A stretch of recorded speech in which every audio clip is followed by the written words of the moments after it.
ಖಾಸಗಿ ಒಳ್ಳೆಯ ಸಂಸ್ಥೆಗಳಲ್ಲಿ ಉದ್ಯೋಗ ಮೀಸಲಾತಿಗೆ ಒತ್ತಾಯಿಸಿ ಹಾಗೂ ವೃತ್ತಿಪರ ವಿದ್ಯಾಭ್ಯಾಸಕ್ಕೆ ಶೇಕಡಾ 10ರಷ್ಟು ಶುಲ್ಕ ಹೆಚ್ಚು ಮಾಡಿರುವುದನ್ನು ವಿರೋಧಿಸಿ ಕೋಲಾರ ಜಿಲ್ಲೆಯ ಶ್ರೀನಿವಾಸಪುರ ಪಟ್ಟಣದ ತಾಲೂಕು ಕಚೇರಿ ಮುಂದೆ ನವಕರ್ನಾಟಕ ಸ್ವಾಭಿಮಾನ ವೇದಿಕೆ ವತಿಯಿಂದ ಪ್ರತಿಭಟನೆ ಮಾಡಿ ತಾಲೂಕು ದಂಡಾಧಿಕಾರಿಗಳ ಮುಖೇನ ಸರ್ಕಾರಕ್ಕೆ ಮನವಿ ಪತ್ರ ಸಲ್ಲಿಸಿದರು.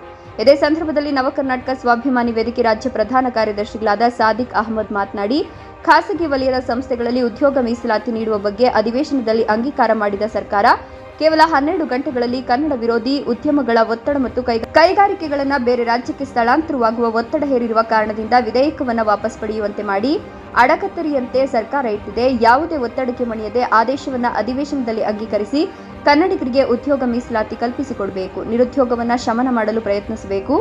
ರಾಜ್ಯ ಸರ್ಕಾರ ವೃತ್ತಿಪರ ಕೋರ್ಸ್ಗಳಿಗೆ ಶೇಕಡಾ 10ರಷ್ಟು ಹೆಚ್ಚಳ ಮಾಡಿದ್ದಲ್ಲದೆ 2024-25ನೇ ಸಾಲಿನಲ್ಲಿ ಅನ್ವಯವಾಗುವಂತೆ ಆದೇಶಿಸಿದೆ. ಯಾವುದೇ ಕಾರಣಕ್ಕೂ ಯಾವುದೇ ವೃತ್ತಿಪರ ಕೋರ್ಸ್ಗಳ ಶುಲ್ಕ ಹೆಚ್ಚಿಸದಂತೆ ತಮ್ಮ ನಿರ್ಧಾರವನ್ನು ಕೈಬಿಡಬೇಕು. ವಿದ್ಯಾಭ್ಯಾಸಕ್ಕೆ ಸೂಕ್ತ ಕ್ರಮ ಕೈಗೊಳ್ಳಬೇಕು. ಇದರಿಂದ ಬಡ ವಿದ್ಯಾರ್ಥಿಗಳ ವಿದ್ಯಾಭ್ಯಾಸ ಪಡೆಯಲು ಅನುವು ಮಾಡಿಕೊಡಬೇಕು ಅಂತ ಒತ್ತಾಯಿಸಿದರು. ಯಾವ ಕಾರಣಕ್ಕಾಗಿ ಪಡೆದಿದೆಯೋ ಏನೋ ಗೊತ್ತಿಲ್ಲ. ಆದರೆ ಕೈಗಾರಿಕೆಗಳ ಒತ್ತಡದಿಂದ ಪಡೆದಿದೆಯೋ ಇಲ್ಲ ಇವರು ಸ್ವಾರ್ಥಕ್ಕೋಸ್ಕರ ಮಾಡಿದೆಯೋ ಏನು ಗೊತ್ತಿಲ್ಲ.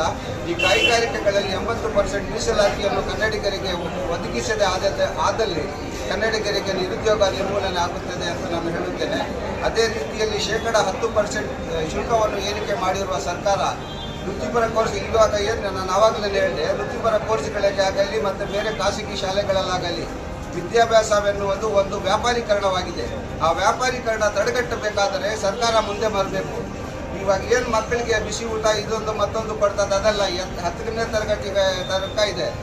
ವೃತ್ತಿಪರ ಕೋರ್ಸ್ ಇಂಜಿನಿಯರಿಂಗ್ ಮಾಡಬೇಕಾದ್ರೆ ನಮ್ಮ ಕರ್ನಾಟಕದಲ್ಲಿ ಕೇವಲ 16 ಕಾಲೇಜುಗಳಿದ್ದಾವೆ. 16 ಕಾಲೇಜುಗಳಲ್ಲಿ 32,000 ವಿದ್ಯಾರ್ಥಿಗಳನ್ನು ಮೀಸಲಿದೆ. ಮಿಕ್ಕ ವಿದ್ಯಾರ್ಥಿಗಳು ಏನು ಮಾಡಬೇಕು? ದುಡ್ಡು ಕೊಡಬೇಕು, ಕಾಸು ಕೊಟ್ಟು ಏನು ಕಾಲೇಜಿಗೆ ಪ್ರವೇಶ ಮಾಡಬೇಕಾ? ಅದೇ ವಿದ್ಯಾಭ್ಯಾಸವನ್ನು ದುಪ್ಪಟ್ಟಾಗಿರುವ ಈ ಕಾಲದಲ್ಲಿ ಸರ್ಕಾರ ಮುಂದೆ ಬಂದು ಇನ್ನಷ್ಟು ಕಡಿಮೆ ಮಾಡಿ ಸರ್ಕಾರದಿಂದ ಬಡವರಿಗೆ ಸವಲತ್ತು ಮಾಡಿಕೊಡ್ಬೇಕೆಂದು ತಮ್ಮ ಮಾಧ್ಯಮದ ಮುಖಾಂತರ ನಾನು ಸರ್ಕಾರಕ್ಕೆ ಒತ್ತಾಯ ಮಾಡುತ್ತೇನೆ. ಅನ್ಯಾಯ ಮಾಡೋದ್ರಲ್ಲಿ ಇವತ್ತು ಬಹಳ ಮುಂಚೂಣಿಯಲ್ಲಿ ನಿಂತಿದೆ.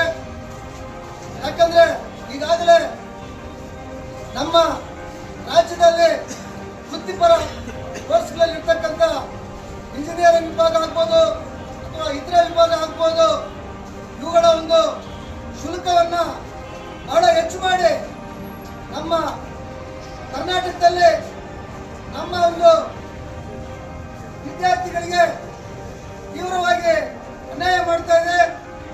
ಇದರ ವಿರುದ್ಧ ಈಗಾಗಲೇ ರಾಜ್ಯಾದ್ಯಂತ ನಮ್ಮ ಕನ್ನಡ ಪರ ಸಂಘಟನೆಗಳು ಹೋರಾಟ ಮಾಡ್ತಾ ಇದ್ದಾವೆ. ಆದರೂ ಕೂಡ ಎಚ್ಚೆತ್ತುಕೊಳ್ಳದ ಈ ಒಂದು ಸರ್ಕಾರ ಯಥೇಚ್ಛವಾಗಿ ನಮ್ಮ ಕನ್ನಡದ ವಿದ್ಯಾರ್ಥಿಗಳ ಮೇಲೆ ತೀವ್ರವಾಗಿ ಅನ್ಯಾಯ ಮಾಡಲು ಹೊರಟಿದೆ. ಇದರ ವಿರುದ್ಧ ಏನು ನಾವು ಈ ತಾಲೂಕಿನಾದ್ಯಂತ ಕನ್ನಡ ಪರ ಸಂಘಟನೆ ಮುಖಂಡರಿದ್ದೀರೋ ನಾವೆಲ್ಲರೂ ಕೂಡ ಸೇರಿ ಇದನ್ನ ಸರ್ಕಾರದ ವಿರುದ್ಧ ನಾವು ಏನು ಈ ಶುಲ್ಕವನ್ನು ಹೆಚ್ಚು ಮಾಡಿದ್ದಾರೆ ಇದನ್ನು ಕೂಡಲೇ ಕಡಿಮೆ ಮಾಡಬೇಕು. ಮತ್ತೆ ಅಧಿವೇಶನದಲ್ಲಿ ಏನು ಇವರು ಒಂದು ಸುಗ್ರೀವಾಜ್ಞೆಯನ್ನು ವಾಪಸ್ ಪಡ್ಕೊಂಡಿದ್ದಾರೆ, ಇದನ್ನು ಅವರು ಕೂಡಲೇ ನಮ್ಮ ಕನ್ನಡಿಗರಿಗೆ ಹಾಗೂ ವಿದ್ಯಾರ್ಥಿಗಳಿಗೆ ಅನುಕೂಲ ಮಾಡಿಕೊಡ್ಬೇಕು ಅಂತೇಳಿ ನಾವು ರಾಜ್ಯ ಸರ್ಕಾರವನ್ನು ಒತ್ತಾಯ ಮಾಡ್ತಾ ಇದ್ದೇವೆ. ಈ ವಿಚಾರವನ್ನು ನಮ್ಮ ದಂಡಾಧಿಕಾರಿಗಳ ಮುಖಾಂತರ ಸರ್ಕಾರಕ್ಕೆ ಪ್ರಸ್ತಾವನೆಯನ್ನು ಎಲ್ಲ ಕನ್ನಡ ಪರ ಸಂಘಟನೆಗಳ